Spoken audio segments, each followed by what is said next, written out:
Welcome back again to Sweet Angels online classes. Hello everyone.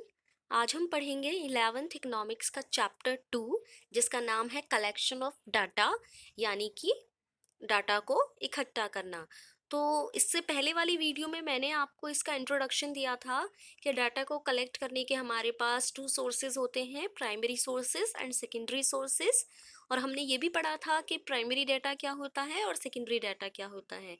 तो इस video में हम पढ़ेंगे मेथड्स ऑफ कलेक्टिंग डाटा, यानी कि डाटा को कलेक्ट करने के कौन कौन से मेथड्स होते हैं। सो फर्स्ट मेथड है यहाँ पर हमारा direct personal investigation. It means it is a method by which data are personally collected by the investigator from the informants। ये वो मेथड होता है जिसमें जो इन्वेस्टिगेटर होता है, यानी कि जिसको इंफॉर्मेशन चाहिए होती है, जिसको इंफॉर्मेशन कलेक्ट करनी है, वो इंफॉर्मेंट से, यानी कि जिससे उसे इंफॉर्मेशन चाहिए उसके पास पर्सनली जाके इंफॉर्मेशन को कलेक्ट करता है। इन्वेस्टिगेटर यानी कि मैं, मुझे इंफॉर्मेशन कलेक्ट करनी है, और इंफॉर्मेंट्स यानी कि जिस भी पर्सन से मुझे वो इंफॉर्मेशन कलेक्ट करनी है, मैं उसके पास पर्सनली जाके जब इंफॉर्मेशन कलेक्ट करती हूँ तो उसे हम बोलेंगे डायरेक्ट पर्सनल इन्वेस्टिगेशन।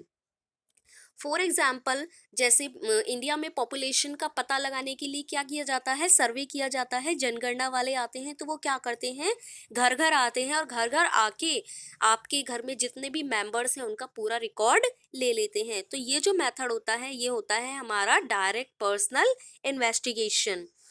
तो यहाँ पर इस मेथड के कुछ मेरिट्स भी हैं, कुछ डीमेरिट्स भी हैं। तो देखिए, सबसे पहले मेरिट्स, ओरिजिनलिटी। ओरिजिनलिटी का मतलब है कि जब हम इस मेथड के थ्रू डाटा को कलेक्ट करते हैं, इंफॉर्मेशन को कलेक्ट करते हैं, तो वो इंफॉर्मेशन हमें कैसी मिलती है, ओरिजिनल मिलती है। क्यों? क्योंकि हम पर्सनली जाके उस पर्सन से वो इंफॉर्मेशन कलेक्ट करते हैं। बीच में कोई भी मीडिएटर या कोई भी ऐसा पर्सन नहीं होता जो उस इंफॉर्मेशन में थोड़ा हेर फेर कर सके। वो बात अलग है कि सामने वाला कुछ इंफॉर्मेशन ठीक से ना बताए, लेकिन मीडिएटर के थ्रू यहाँ पर कोई भी मॉडिफिकेशन डाटा में नहीं होती। जो भी हम डाटा कलेक्ट करते हैं वो हमें क्या मिलता है, ओरिजिनल मिलता है। सेकंड है एक्यूरेट। एक्यूरेसी इस मेथड में क्या होती है, 100% होती है, क्योंकि हम खुद से जाके पर्सन से डाटा को कलेक्ट करते हैं। जो भी हमें इंफॉर्मेशन चाहिए जिस भी चीज़ के बारे में, तो हम उससे डायरेक्ट वो क्वेश्चंस पूछ के वो इंफॉर्मेशन उससे ले लेते हैं। रिलायबिलिटी। रिलायबिलिटी का मतलब होता है विश्वास करना, कि इस मेथड के थ्रू हम जो भी इंफॉर्मेशन कलेक्ट करते हैं उस पर हम क्या कर सकते हैं, विश्वास कर सकते हैं। विश्वास करने योग्य हमारा वो डाटा होता है। तो यहाँ पर ये थे इसके मेरिट्स।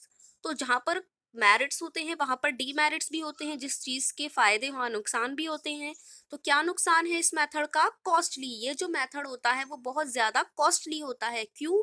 क्योंकि हमें पर्सनली उस पर्सन के पास जाके डाटा को कलेक्ट करना होता है, जिसमें हमारा टाइम भी वेस्ट होता है, मनी भी वेस्ट होता है, जिस वजह से ये मेथड क्या होता है, हमारा कॉस्टली होता है।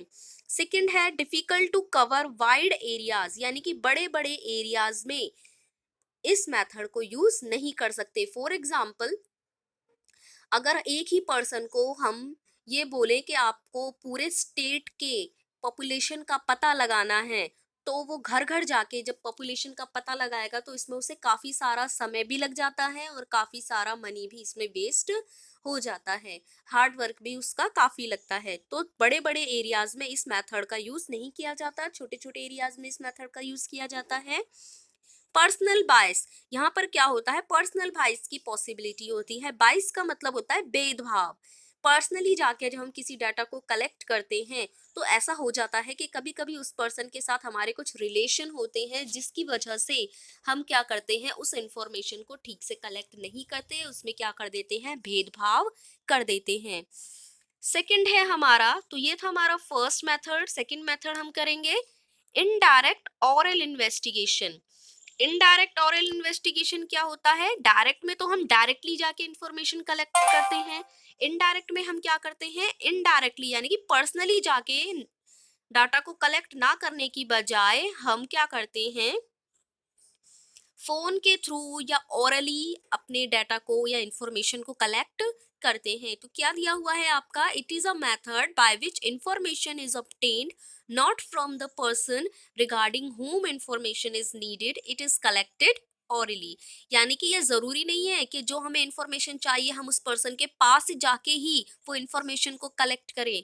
हम ओरली यानी कि फ़ोन के थ्रू, ईमेल के थ्रू या फिर किसी थर्ड पर्सन के थ्रू भी उस पर्सन के बारे में हम इंफॉर्मेशन को कलेक्ट कर सकते हैं। जैसे मुझे किसी पर्सन के बारे में इंफॉर्मेशन चाहिए तो मैं क्या करूँगा, मुझे किसी स्टूडेंट की इंफॉर्मेशन चाहिए तो मैं पर्सनली उसके घर जाके वो इंफॉर्मेशन कलेक्ट नहीं करूँगी। स्कूल में जो उसका जो भी रिकॉर्ड है वहाँ से उसके डाटा को कलेक्ट कर सकती हूँ या फ़ोन करके उससे पता कर सकती हूँ।